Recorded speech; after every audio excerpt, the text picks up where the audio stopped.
Hello, and welcome to another wonderful episode of Submitted for Your Approval, our weekly card review show for Collective, the community-created card game.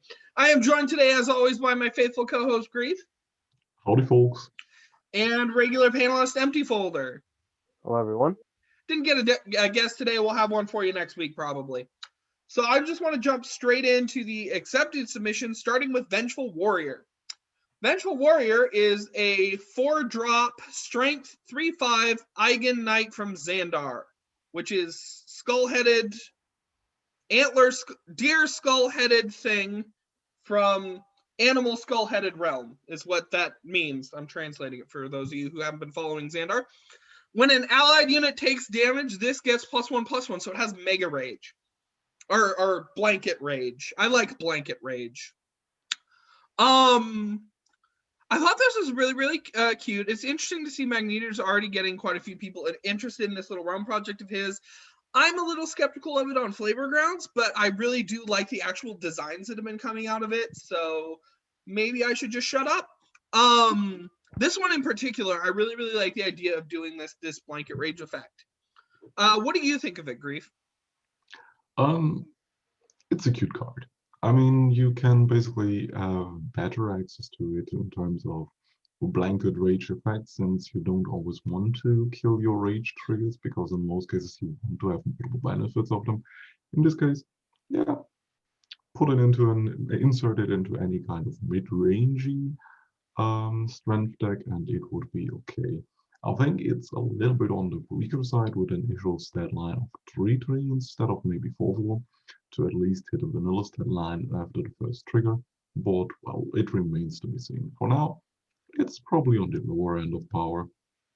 One thing I do like about this is for non-healthy decks that go a little bit wider, this, you don't actually need to be running a lot of synergies around this. This is really just good, like, ping insurance. Obviously it does make things easier to go through with a wide board, but like when we have like Flambeau Spill or like a Lightning Surge or something, people are going to be afraid to play it with this thing out, and that's one thing I really like about it. What do you think, Empty? Yeah, I agree with Grief. I think this is a bit underpowered.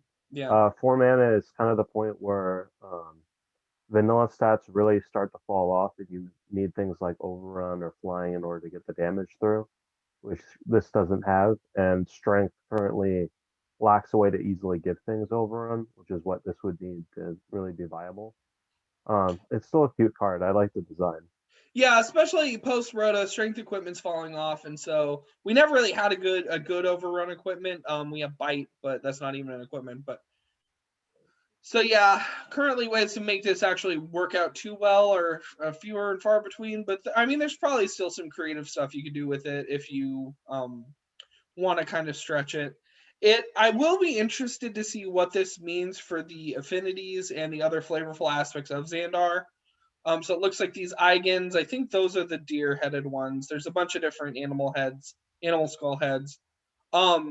Seeing what their identity is going to shape out to be based around this card, and maybe see some cool rage designs and strength. Or maybe it's something else. Who knows?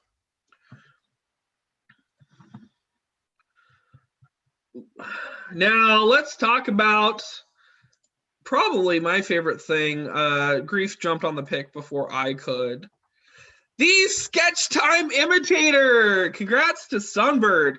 It is a 4-drop mine, 2/4 goblin from Perotis with, when you draw a card, create a copy of it in your hand. So obviously this is fun, this is funny, it's got a nice little reference to Greg from Perotis and talking about the development of some sort of illegal art market on Perotis. So flavor-wise, it's just a home run. Art-wise, I love his little villainous mustache and his paint-splattered coat. Sunbird's style just really shines here. And then effect-wise, let's talk about that. Wow. My first thought that comes to my mind, anyone want to guess before I say it? Please don't say anything with camera or stuff like that, or Black Rift, Belfry of the Void. So with this and Belfry of the Void, you can get a free, every time you draw a card, you get a copy of it, and that copy has +2/+2. And that's why this honestly makes me excited to run this in a possible Black Rift deck, getting together some sort of like Mind Swarm archetype, maybe with some token generators or some really small boys. So yeah, overall, I think the package is absolutely fantastic, and I'm excited to see this. Grief, what do you think? Black Rift. Okay. Um, back to the other format that no one actually plays or cares about, Legacy. Since that's basically what I will probably be quite occupied with next month, because I'm trying to host the Legacy League. This fits right into shifter decks, especially shifter spirit decks that kind of discard their cards. And I don't know if you ever heard about it, but Ravaging Spirit is a card in Legacy that, when discarded, creates a copy of itself on the board, which has +1/+1 as well. And it is a 2-cost 2/2 initially, or 3-cost 2/2. This, in combination with another cute little card called Binding Magician, in any kind of mind or red adjacent deck to benefit of the rebound granting of a shifter, allows you to actually gain a draw card, gain a Ravaging Spirit, discard it, create a copy of it on the board, which then brings back the Ravaging Spirit back to hand. Even if you don't have that shell with a Binding Magician, it still creates another copy of a Ravaging Spirit that you can discard and swarm the board with. Is Binding Mage symmetric? It is. Yeah. Awesome. Which is why this combination is so cute.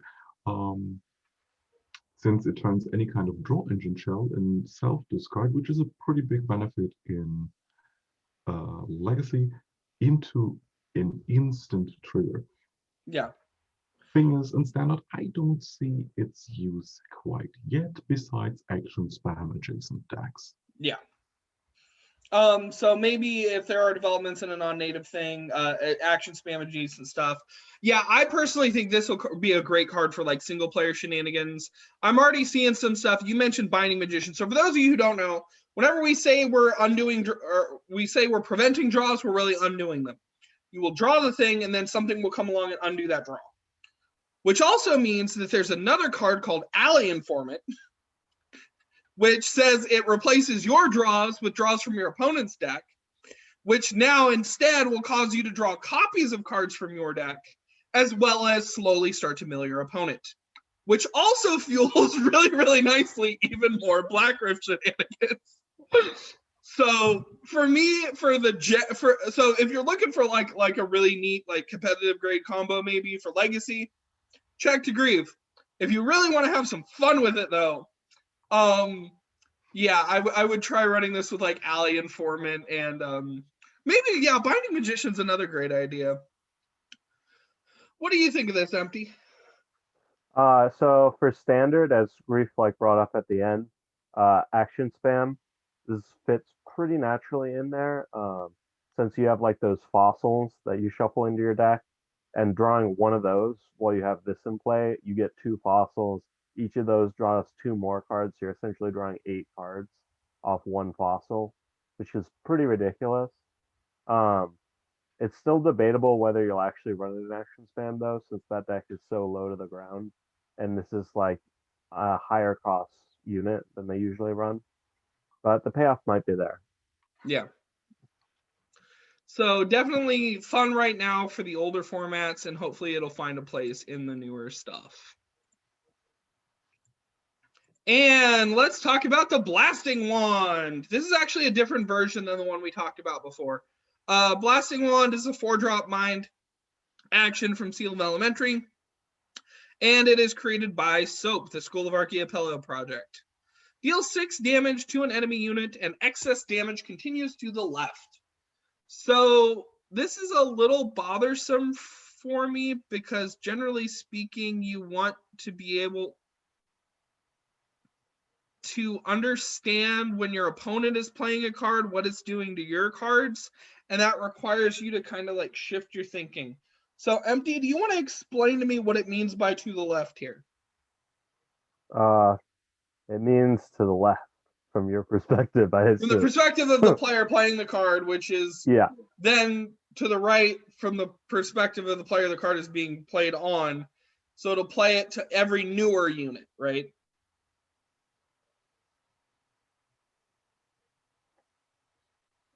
Anyways, go on with why you picked the card and what you think about it. I picked this card because I think it's a very interesting design. I like the idea. It's sort of like that card Rolling Fireball from Hearthstone, where it like rolls across the board and destroys a bunch of things. I think that's a really cool idea. I just think this version of the card is a bit too strong. Yeah. Because it's really, really good. I mean, basically any sort of like token-based aggro, this just stomps on it. Just bad. Being able to get like 3 for 1, maybe 4 for 1 is pretty intense. And I think there's already a nerf for it on the sub. Am I wrong? I think you are. I Really? didn't see any nerf. Well, actually, okay, I was because probably went following into the Discord. I know people were talking about it. That was me. I got kind of shut down though. A lot of people thought this was fine. Well, maybe we'll just give it a chance and see how it does, and then when if it proves to be a problem, then that's a good point. I think giving it a chance is a good idea, but it's really strong. Like the upside against aggro decks is really high, and then a lot of the time against other decks, like you're just going to trade this into their 4-drop, and a lot of time you're going to get extra damage off it too. So like you're trading up into whatever your opponent just played. Yeah, so I think the value on this is a little high, and it frustrates me a little bit that it's kind of hard for your opponent to read this and figure out what it does immediately. I wish they'd tried a little bit harder to get that wording clear. What do you think of this, Grief? In this we do have 2 cards like named so Falling Star and Incendium, which were basically staples way back in the day when Falling Star only costed 5 and was in Spirit or is still in Spirit, and Incendium, which randomly pings for 4 or 5 damage to the board of the opponent. This is a more controlled version of both, and has even the upside of being really good single target damage for a really big threat. So it's the most versatile version of these cards. So hitting standard with its actually more powerful format and the lack of single target removal, especially if our units become more potent, this is actually needed. Okay. So you disagree with Empty and I that this is not overpowered? It is extremely powerful, but probably for the transition phase until we have more removal or single target removal to handle better units in standard, it is probably in the right spot for now. Okay, so yeah, you're looking to kind of see how this shapes the format going forward. Exactly. Okay, and I'll agree to that. We both agree that at least it needs some time to cool off and kind of see how it does, but we can always fix it later. Okay, so we're getting into the active submissions, starting with Scented Blossom, which is from the Wax AC. I didn't even know what the AC was doing this week. I have been way busy. Scented Blossom is a 2-drop strength 2/3 wax plant from Lux, so that's a thing, with active target unit attacks. I thought this was super interesting. It's a very, very simple effect, but obviously has a lot of interesting implications. I've always been fond of effects like this in Magic the Gathering, when you could see stuff like Goblin Instigator or might have the wrong name on that one, or Courtly Provocateur in blue. Because it's very, very simple to like unravel a game plan in a very control-y fashion just by forcing one attack in a lucky spot. The other upside to this is if you have a unit that either just under play or is exhausted, you can do it on that. And so this provides a really powerful, versatile control tool for strength. And I really, really want to just play around with it. MD, what do you think of this design? Oh, I really like it. So there was an old card, 1 mana 1/1, that had this sort of effect, and I think this is a great way to bring it back into the game. It may struggle a little bit to see play because like you're playing your 2-drop and then it's not really like you can't really attack or block with it that well since it's just a 2/3. and you're mostly getting it for the active. But like if you're able to build up a strong board, this can really hurt your opponent because you can constantly send their things into your units and kill them. Could be Yeah. neat for like Rage or Slayer decks, or like you want to get your opponent's units and hit them into your thing. Yeah, I know people have been a lot of like duelists, especially duelists. They can now duel and then immediately attack. So I don't know if this is going to push Sam the Ram or something in the meta, but it will really help give them, especially in equipment-based builds, a little bit more to do. What do you think, Grief? The card Rebel Browser still existed way back in the past, which Yeah. was also exclusive on Strand, if I remember correctly. Ooh. So for early turn setups to actually enable units that are 2 or 3 cost to attack immediately, Rebel Browser is probably the better choice for legacy decks. But having this 4 to 6 copy of it in a deck is pretty good, especially for the Legacy League. For aggressive decks or mid-range focus decks, in standard, I can see this being pretty often utilized in control decks. The best part about that, especially for the control deck aspect, is that it is also planned. So it can benefit off of any kind of plan shenanigans that you want to try out on it. Yeah, another good thought about possibly doing this is you could use it with deadly units and entombs. If you could get some, if you're running it like say off affinity or whatever, or you're just running in any entomb focused deck, because you can force the block. So yeah, I think this is really cool and really versatile. I forgot to check how it was doing on the sub, so forgive me. I hope it's doing well. The One-Winged Gorilla is a 4-drop strength 4/4 monkey arcanist angel from nowhere in particular, with actions that target units are countered and always attacks even if it is exhausted. So what a weird way to do a sideways Final Fantasy reference. I absolutely dig Puakra's art on this, and it's hard to evaluate this. I know the earlier versions did not have the always attacks clause. And people were worried that this just shuts down the game, that there's so much stuff that just fails after this gets out. But this version with the always attacks now says basically forces the players to run board presence, and then it gives it a means to take care of the thing. Of course, it's only got 1 wing, so it doesn't have flying, so all you have to do is slap down a couple units to take care of it. I still don't know if this is too much. I fear that maybe, well, people are trying to get action spam to play fair, and maybe this does that, but I don't know if it conceptually is too meta warping. Especially because it is a 4/4 for 4, comes down and attacks immediately. Grief, what do you think? That's the funniest thing. This can shut on any deck, but action spam. Well, action spam needs me to remove units, and it takes that away from. No, not really. The thing is, it can run pretty efficient pinging cards against cheaper units up until turn 4, turn 3. Afterwards, they barely care about, and usually hit and burn face with stuff like multi-shot magician or stuff like or cards like that. So they barely care about the board the moment they actually have you in burn range. And since they utilize a plethora of draw engines or card refueling, they can do that quite quickly, even before you can actually hit a shit down.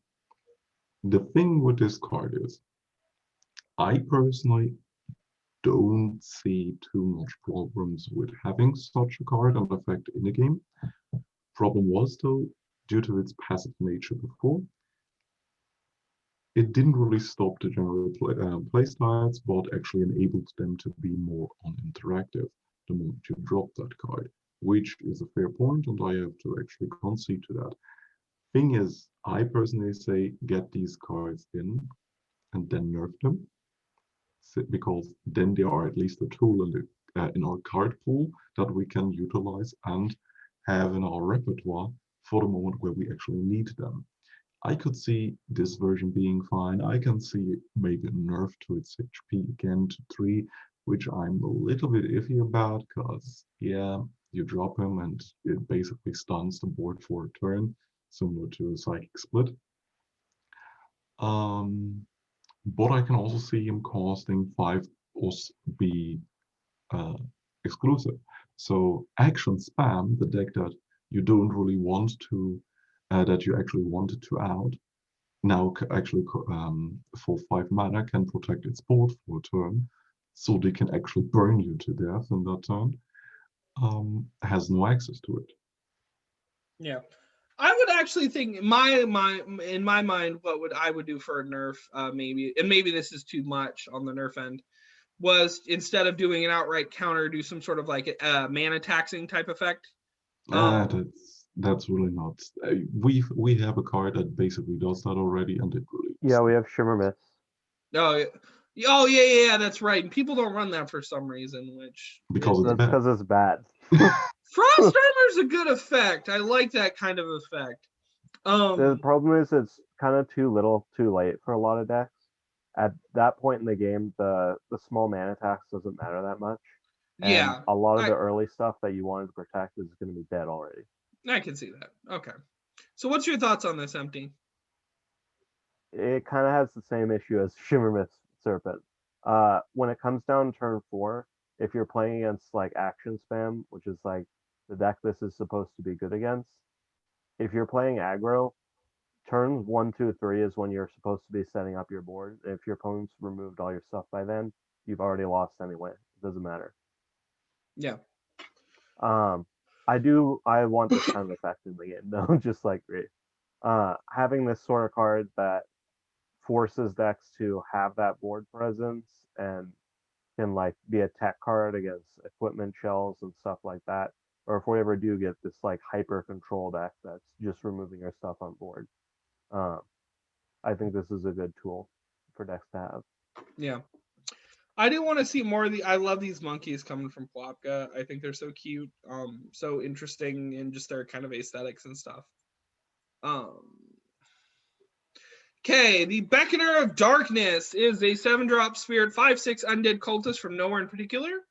With summon, discount your deck by 1 or your graveyard by 2. The one with less cards, if they are equal, do both. Here's why I want to love this card. It's got cost reduction. I like it. I know I'm a degenerate for liking it. The art is beautiful. Kind of the effect is beautiful. I'm a little sad that it didn't go into one of the cultist realms. Things that I don't like about this card. And I also like discount. We've been talking about like text crunch and like ways to shorten effects. I think discount is good. I don't like parentheticals on rules text. I think that, honestly, it's something they do not do in Magic, and it really, really bugs me when someone thinks that's okay to do in Collective. But that, of course, that's mostly a personal preference. So for those of you who don't know, usually parentheticals in a lot of card games are reserved for reminder text, which means that if it changes the functionality of the card, it cannot go in parentheses. This kind of sets up a standard that establishes how people are supposed to read cards. And to some people, this is not important. To me, this is really bothersome because I want to make sure that people kind of come in with those expectations they might have had from previous card games. So, power level wise, how do we feel about this? I'll let you start, Empty. I think this is pretty weak. Yeah. Like, the problem is you can just compare this to Dot's Fanatic. It's really not even close. I think with a bit of tuning, the idea could be really cool though.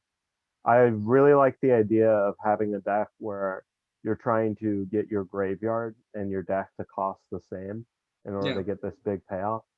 But this is just not the payoff you want to go for. Yeah. Yeah, because it just doesn't do enough. Like discounting by 1 on turn 7 really isn't going to help you that much. Yeah, I know Sunbird's been pushing toward this grave-based recursion strategy, caring about the graveyard, caring about the bottom card. And it's a really, really fascinating idea. I don't think this is polished enough to really do what it needs to do in the role it's supposed to fill. And it just reads very clunky. As a result of text crunch, I understand. What do you think, Grief? I'm a little bit baffled because it's really, really weak.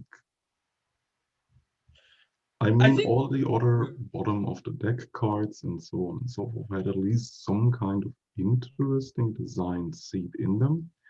This is card discount for graveyard or deck, but at 7 mana for 5/6 with one relevant tribe, but still on a summon and so on and so forth.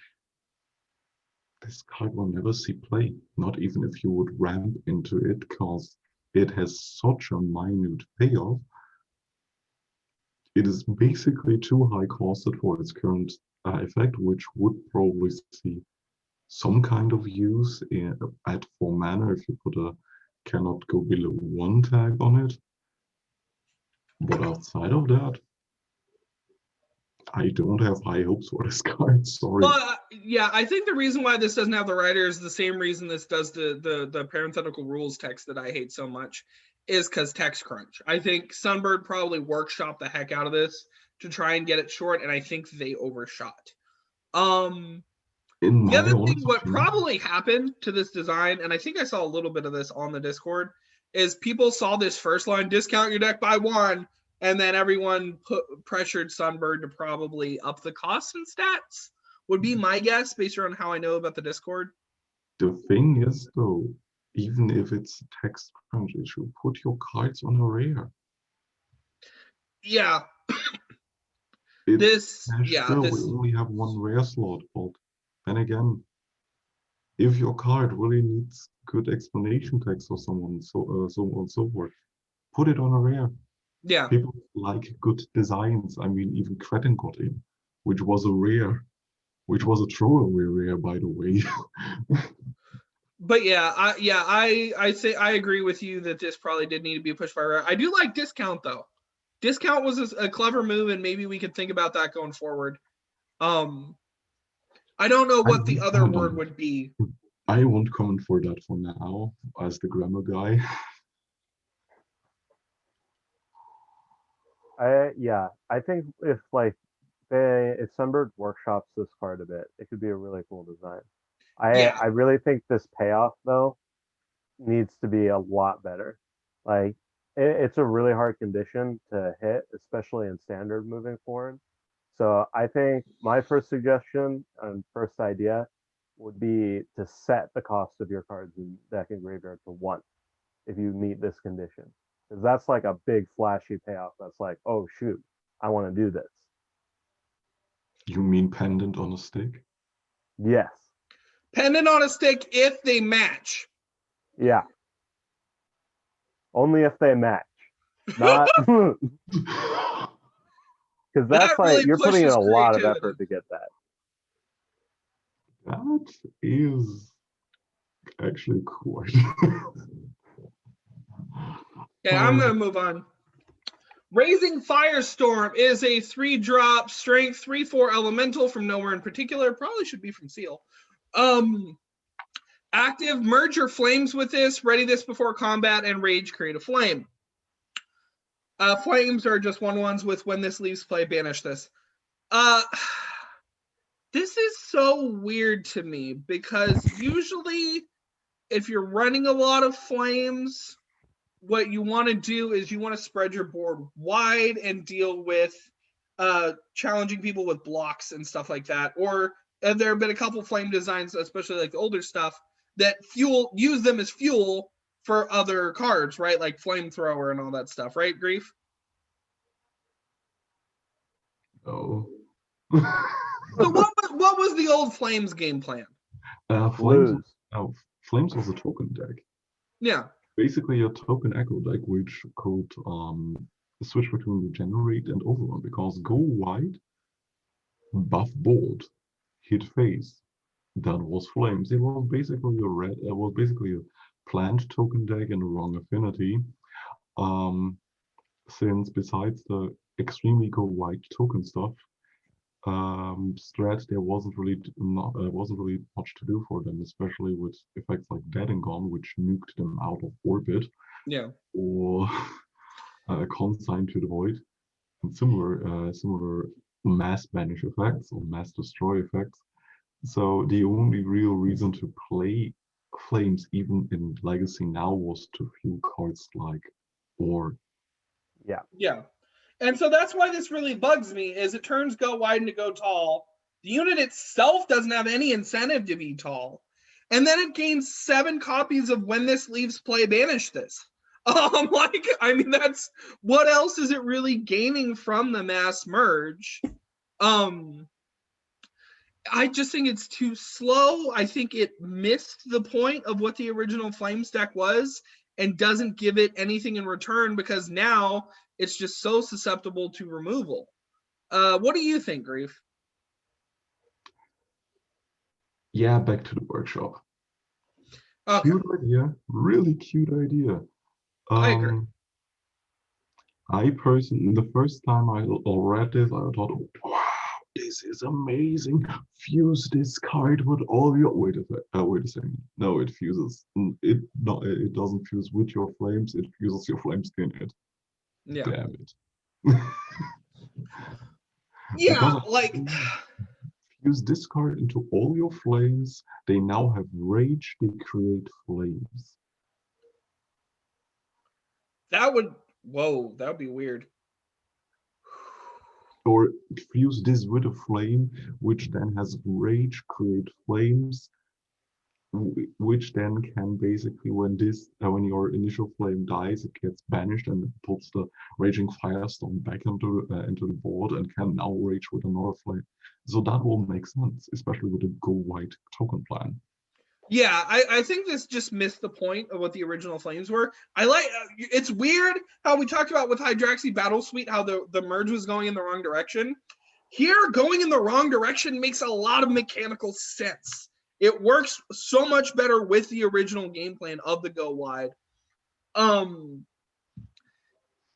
definitely agree with that 100%, where I do love this style and the thought behind it, but I just think it's missing the point of what the original deck was doing and missing the point of what the actual gameplay implications of this are. Empty, what do you think? I don't know. I kind of disagree. I think the original game plan of Flames didn't work in strength, and that this is a good direction to be going, where you're converting this go wide deck that has historically struggled and just been fuel for Ore into this sort of go tall strategy where you're using the Flames as fuel for your units like this one. This design in particular, though, it has some issues. It's like really slow. It's not really that good of a payoff because giving up your board isn't worth it to buff this unit most of the time. Yeah, But I like the ideas behind this. yeah. I can agree to that. Okay, so we decided to heat things up with the Razing Firestorm. So let's cool things down with the Snowy Steed. Snowy Steed is a 3-drop mind 1/4 elemental equine from nowhere in particular, with flying, and when this attacks, create an icicle.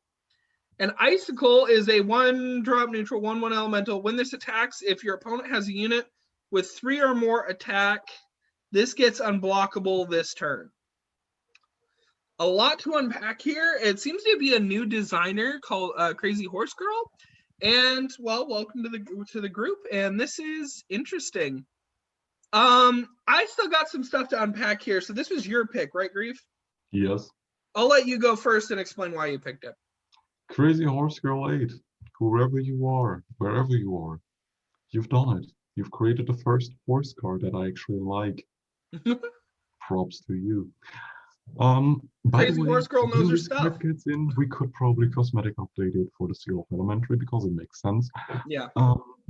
This is a very good elemental card, which is in Legacy even searchable off of a Wind Whistle, which makes sense.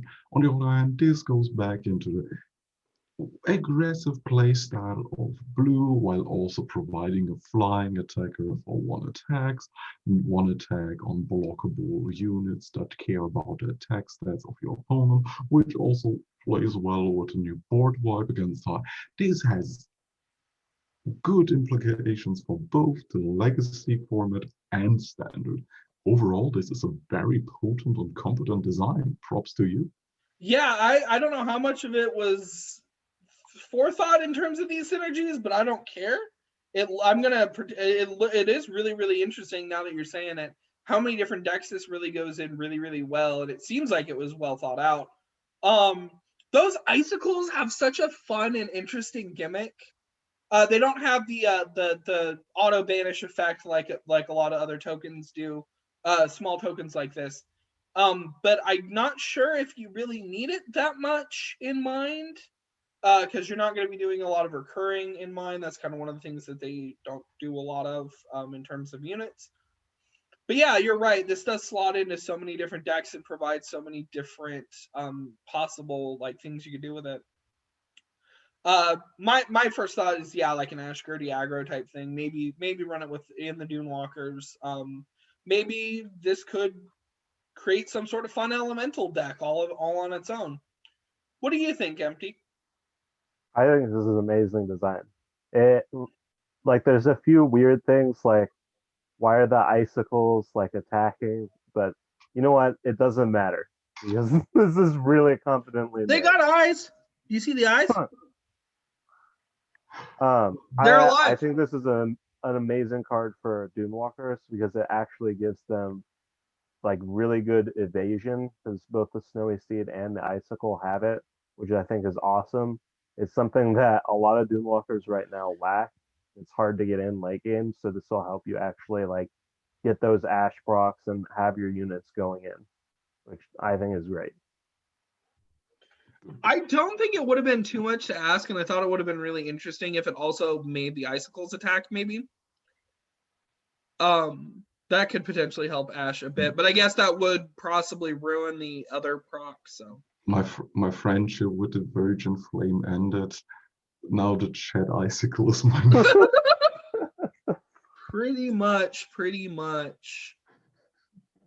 So yeah, it's doing okay on the sub. I really hope it does better later on. So the Historic Organizer, another one of Popka's silly little monkeys. Historic Organizer is a 2-drop neutral 1/4 monkey scientist from Tutela with actions with a base cost of 4 or less are countered and played end of turn. This has interesting implications that I would have to be a lot more versed in multiplayer to really tease out. But it seems like most of the time you're using that ability defensively, or there's some horrible, terrible, scary offensive potential I'm not considering. Besides also using it for just, that doesn't work. Empty, what do you think of this design? This is a bizarre card. Yeah, I agree. I'm not really sure where it fits. The neat thing is it gives actions like slow fast because they're countered immediately, but then at the end of the turn, like whoever has initiative, they get all their actions first, and then the other person goes. So like there's some really weird things you can do with that. I'm not sure how to feel about this card. It's bizarre. Yeah. I don't really see any deck that could abuse it. Maybe in Legacy, Grief can come up with something. Yeah, so Grief, what are your thoughts on this? Legacy, I don't know yet, but it does provide very interesting, has pretty interesting aggressive connotations. One interesting thing about Arcade is that it is currently in Honey Brew range as a 2-cost and even survives that effect, but at least we all know that Honey Brew will be banned in Legacy.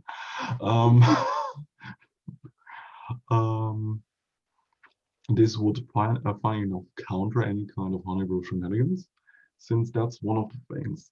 You can actually, as long as this dude is on the board, prevent any kind of degenerate setups that you usually have to have hard counters like Psychic Split and so on and so forth on standby. This allows you to actually get as a control deck into the position to get those answers up and running for the moment where your opponent gets rid of that card or you get rid of that card to go off. On the other hand, you can actually play a very interesting setup game with it, since you can try to test out the waters with board-centric control effects like, oh yeah, I will play a Viper Strike. targeting a specific unit. My card will be countered. You know my Viper Strike is coming. What will you do until the end of the turn to prevent it, and how will your board look in terms of what can I target with my Viper Strike? One thing I do think you could probably do with this to some effect, since it is 4 or less, is you could use it to like take advantage of the wax targeting things matters deck and target it to get the targeting effect, and then move it effectively when it gets played the second time. Because the targeting thing should still go off, but then if you didn't actually want to target it with the card, you can then move it. So that gives you some interesting finesse if you want to get clever.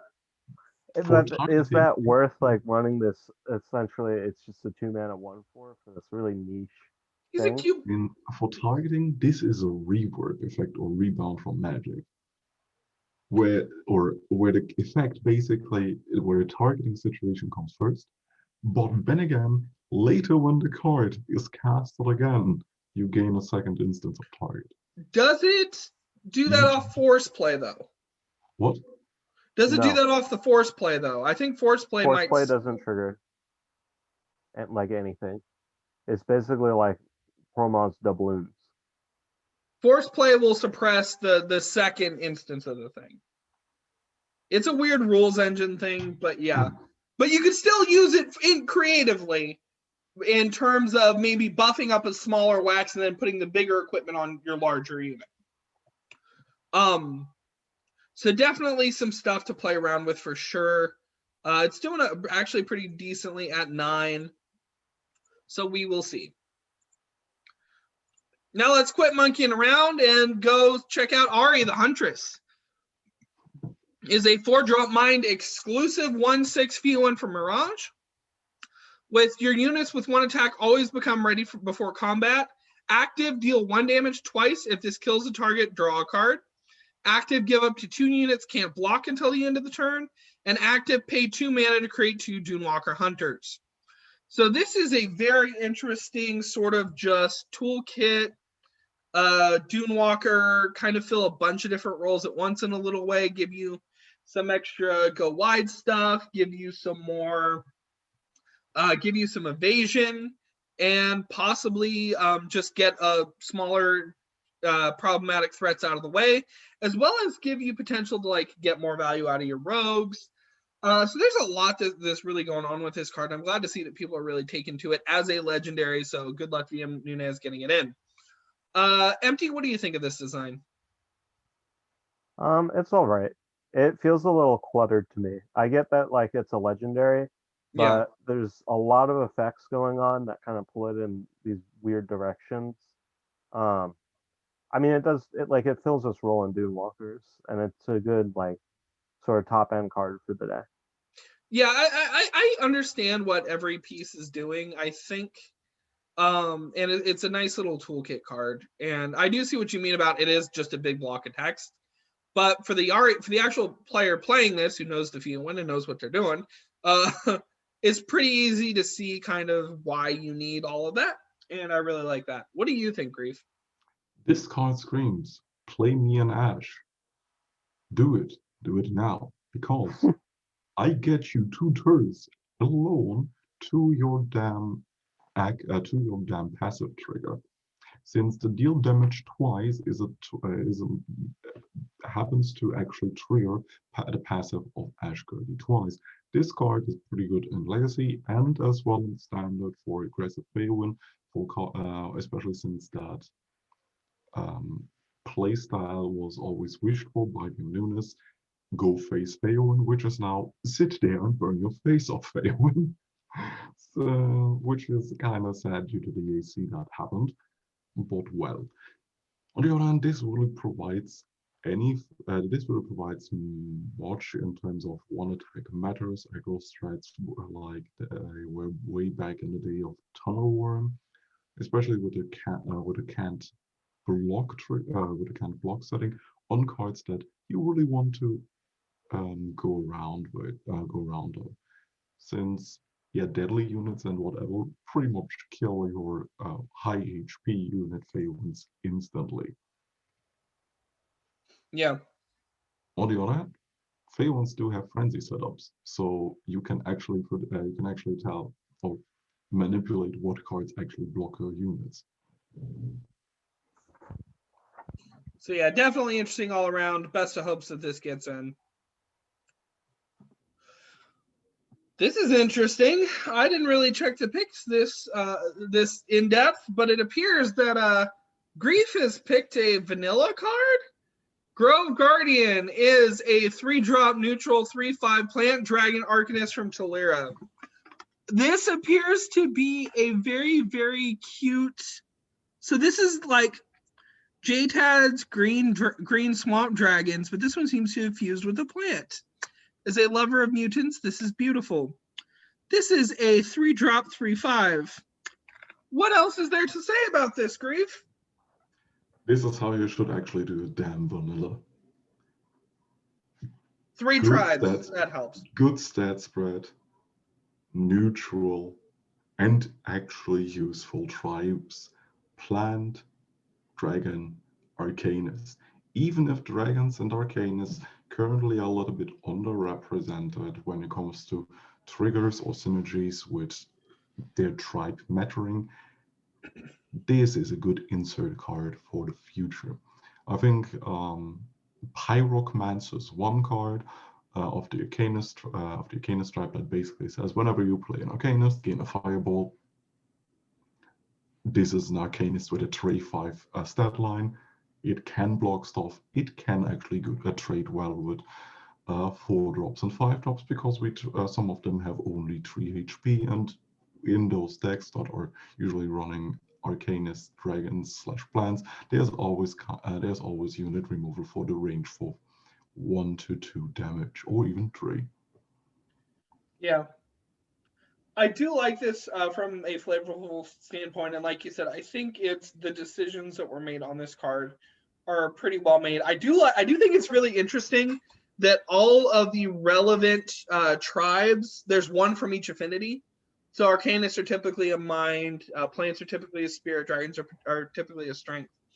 And so this hits 3 of those and just makes this really like cute, quirky card. For those of you who don't know, my favorite card in Magic the Gathering is Vigilant Hydropon. Look it up. It's a very, very goofy looking thing. And that just gives me some warmth in my heart looking at this fella. Empty, what do you think of this?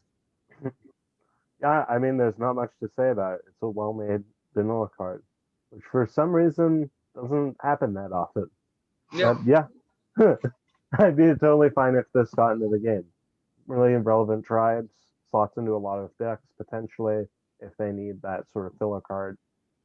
Good design. The Hydraxi Gaurdian is a 4-drop spirit 3/4 alien specter from DeBello with regenerate, life bond, and summon. Draw a card for each keyword this has, then discard 2 cards. Ooh, all the old draw X, discard N. I love that kind of effect on the summon. So obviously synergies with Hiku, pretty obvious. I mean, I don't need to point that out to anyone really. It normally, without any sort of extra stuff, it's a solid draw 2, discard 2. And the keyword selection is also pretty relevant in and of itself. Flavor-wise, this is actually really interesting. I kind of wish Cannibals had consulted Pierre and maybe gotten some flavor text on this to kind of tease out what this is and how this fits into DeBello lore, because I really don't know. Overall, I mean, I think it's pretty open and shut, but maybe I'm missing something. Empty, what do you think of this? Yeah, I really like this design because it like fits into specters and aliens at the same time. It's like this really good multi-archetype design. And then there's a bit of game 3 in there as well, since it has the life bond and the 3 attack. Which with Oki Boomer coming along and maybe getting some changes to it, game 3 might survive post-Rota, which I always wanted to see become a thing. So. Yeah, just be a much more fair version of Pumpkin Kin, hopefully. Yeah. So yeah, that's really fun, and I can see this happening. What do you think of this, Grief? This is kind of ridiculous in a good way. I don't know if you know the card Anxiety Attack, which is a mind card. It costs 3 as an action and says draw 3 cards, discard 2. People in Legacy and in Standard, or probably more in Legacy, will be salivating over this card, since it is in Spirit, which has the highest density of on entering the graveyard or discard triggers. So this is Anxiety Attack for 1 more mana on a stick. Yep. In Penumbra Shift decks, which can be mid-rangey or even control-based, which are either red adjacent. This is a 4-cost unit with Rebound, Regenerate, and Life Bond. That is a 3/2 cost card that draws you 3 cards, discards 2 for the discard setups, which all have Rebound. Yeah.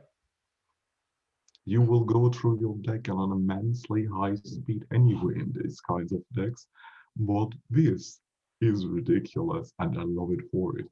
We aren't in Standard at the point where this is as much of a problem anymore, especially post-rotation. But this is a card we should keep in mind existing when it gets into the game. No, keep it in Spirit. We have too much draw in mind. Okay, this is a good one. Thank you. No. Okay. Okay, the XT Reaper from Alf7979 is a 5-drop strength exclusive 5/2 robot from Mortstall, Realm of the Dead Things, with when your opponent draws a card, deal 5 damage to them. So Alf7979, I haven't seen you on the Discord. Maybe you're on there. Cornmeal, the guy behind Mortstall, is a sweetie. So go maybe talk to him.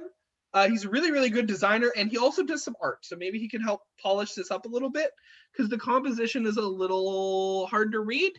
You got a robot being shown completely like this side angle, and it's a little hard to tell what's going on. But I really do like the effort you put behind it, I guess. Empty, care to explain why you picked this card? Well, I think it's a solid idea. It just needs a bit of retooling. Yeah, Like, I agree. The numbers a great are wrong. card for like a player's first design. So I think this could be a common, and all that really needs to happen is they need to lower how much damage this deals, and then make it more survivable as a trade-off.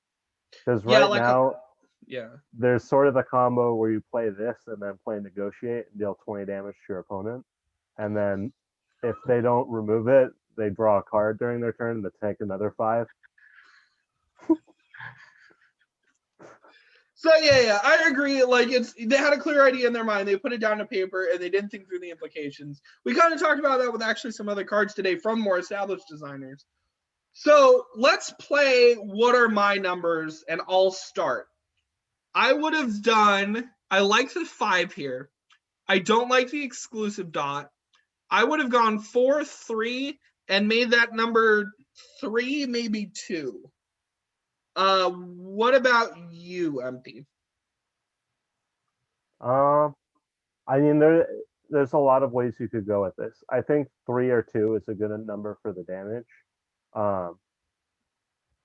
I think like more health was probably better for this sort of design.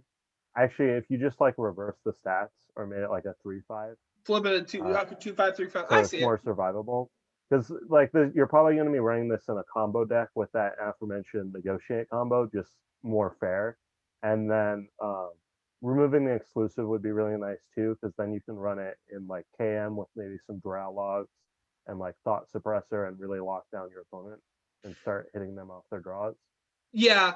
My only justification for keeping it with the aggro stat line is more in line with like the flavorful aspect of the card, but you're probably right that having it be a little bit more tanky, especially since it does appear to be tank-like, might be a different, better way to go with it. What do you think, Grief? Depends. High damage output for low HP total makes sense. And at 5, it also makes sense. 5 damage is still too high. 3 to 4 would actually make more would matter a lot more at a 5-cost exclusive card. Lowering its cost and lowering this damage output also makes a lot of sense. But 2-3 damage at 5 cost makes it a little bit too bad, especially since we have bad draw in Legacy, which basically things for 2-1 damage for a 2 drop. Yeah. So this will be an hilariously weak version compared to that. Yeah, the kind of the balance on this card reminds me of, and this is Face Bitter. If you actually think about what the original Face Bitter was, it was just way like it had this like absolute glass cannon stat line. And this card would be fine as a 4/4, as a 4-cost 4/4, a 4-cost 4/4 for 2 damage or 3 damage, 2-3 damage. Not exclusive. With exclusivity, you can lower the stats, you can lower the cost a little bit more. Since the thing with your draw combos don't really work with your cost initially being at 5. So 5 damage, yeah, sure, makes sense, but that's still an 8 mana combo. But Permo can pull that off. Yeah. And it's just automatically, it's a win game combo, basically. In that case, yeah. So, and I know there are some people on the Discord who will, we all talked about removing the star here and making it non-exclusive. I know there are a couple of people on the Discord, maybe you guys can imagine some names in your head for those individuals, who would say that we should keep this exclusive star on for the sake of not allowing redundancy on this combo with whims and KM, because you could also whims and out kill them. Even if this was like 3, you could probably out kill him by doing this and then whimsing. I'm not sure of course whims that rotates even out. remains in standard. So yeah, I think almost all of the fault on this falls on you have 1, 2, 3, 4 decisions to make. 5 if you count the exclusive, but 4 numbers and 1 other decision. And if you got those decisions right, I think this would do a lot better. Flavor wise, but I would love to see you around the Discord and maybe talk about some of these things and just tweaking the numbers to make it work. It's a 0. This could actually get in the game, I believe, with maybe just a simple numbers tweak. So the Ravaging Reshaper, holy man, that art is beautiful. And I just wanted to say that before I even read the card. It's just so stunning. Ravaging Reshaper is a 5-drop spirit 6/6 robot elemental from Aesthetica. With when this attacks, if you have 10 or more max mana, create a copy of this. Otherwise, gain 1 max mana. So, like, oh boy, this just tickles me. I love the art. I love the design. I love the fact that this is the the underrepresented single card spirit tribe spirit faction from Aesthetica. And I just love it so much. Max mana gain ramp at 5 that can really just do some beautiful, beautiful things. What do you think of this, Grief? Solid mid-range card. Helps out any kind of mid-range / stompy strat. It's a fair card in that aspect as well. And what I personally love because of that card is it has instant synergies with Tusknoot because it puts 6/6 bodies on the board. So this alone puts a discount of 4 mana on Tusknoot because it gets discounted by 2 for each unit with 6 attack or more on the board. So you don't really have to completely ramp to 6 max mana. But you can actually drop that card on turn 5 or even turn 4 with a little bit of ramp. Bring out Tusknoot or another card that allows you to reduce or ramp into Tusknoot the next turn and have a field day. Yeah. This is just really, really cute. And yeah, I think that's probably a good home for it. Seeing it in Spirit Tusknoot decks, that could be really, really fun. What do you think, Empty? Yeah, I mean, I picked this card because I love it. Really awesome design. We don't get a lot of good mid-range cards, and I think this is like a nearly perfectly designed one. having this card that like ramps up your mana into like your Tusk Newts and your late game thing, and then once you do hit late game, it just becomes this massive threat that just keeps on duplicating itself over and over again, Yeah. giving you all these free 6/6s. I think this is an awesome design. And really, like you said, really nice art to go along with it. Yeah. Okay. Oh, we got an Entropic Mage design. I love you, Entropic Mage. You're great. Hit the Hive is a 3-drop spirit action from nowhere in particular. With create 5 angry honeybees in play. Well, what's an angry honeybee, you ask? It is a 0-drop neutral 1/1 insect with flying, and when this attacks, it dies at the end of the turn. Oh, that is so cute. I know a lot of Entropic Mage's designs, and this is why I kind of resonate with him, is he does a lot of stuff that's very flavor forward when you look at like his Grumpy Kodiak or his Scorpion. I like how he doesn't really tend to like go toward a lot of the fantastical stuff. He does sometimes with like his knights and his elementals, but like he does a lot of stuff that's just nature stuff. And the flavor of it, like dying at the end of the turn, and this just giving you one turn with like, well, yeah, potentially probably just one turn with all these just bonkers honeybees is really fun. I almost wish it had taken more inspiration from the Hornet Nest from Magic, because that could have been interesting to see it function more a little bit like that, because that was a card I really liked, and it kind of plays what this is doing a little bit. Overall, I think it's about balanced, unless we get some stuff that does like some more. Well, I guess there are a couple things that break this. Belfry breaks this. Is there anything I'm missing? Empty, what do you think of this design? I really like the design. It, like you're saying though, is right on that edge where I'm not sure if it's overpowered or not. Yeah. It's really strong. Like the potential for, like you said, Belfry, anything that just buffs your whole board, suddenly turns this into a ton of damage. Belfry is 15. There's that other underran card, Heart of Mag Mana, that gives all units in play +2/+2 that you can use to make this hit for 15. There's the 1 mana 1 Vortex of Hatred that gives all units +1 attack for 1 mana that you could use to deal an extra 5. So there's a lot of potential for this to be like a burst you down sort of deck that just kills you from full HP with this like crazy board. Yeah. So maybe a little bit of a balance issue. I didn't think there were 3 ways to do it, but I thought like any way to even buff them all by 1 would be potential. I mean, it might still be fine. It's kind of like you are running a lot of sort of bad cards in order to pull this combo off. It could be the thing that like Swarm decks need in order to be viable after rotation, because they are losing a lot of their cards. Yeah. I still would have maybe done 4, but that's just me. Just to, like you said, slow down those combos a little bit. What do you think, Grief? You potentially have 10 damage on board in an 1-attack Matters deck. Oh, yeah.